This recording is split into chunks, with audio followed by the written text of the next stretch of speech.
Hello भाई नमस्कार। मु एडवोकेट देवव्रत आपण मानक पई किछि जनरल नॉलेज कहया को चाहूची जहाँकि केबे ना केबे आपनक मनरे प्रश्न ही उठिथिबो। आसंतु से विषय रे जानिबा कोर्ट केते प्रकार अछि। इंडिया रे तीन प्रकार कोर्ट अछि।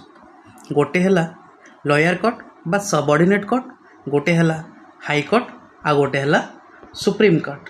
तो सबुठु तळ कोर्ट को आमे कोन कहूछु लॉयर कोर्ट बोली कहूछु बा सब। तो यही लॉयर कोर्ट बा सबऑर्डिनेट कोर्ट को तीन भाग में विभक्त कराଯାଇଛି। ता कौन कौन आसंतु जानिबा।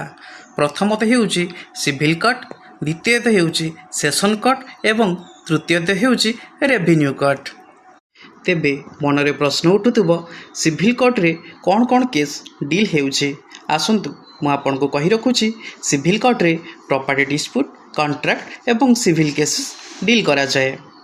एवं सेशंस कोर्ट हेउची क्रिमिनल केस डील करथे जहाँकि थेफ्ट, रबरीज, ट्रायल एक्सेट्रा।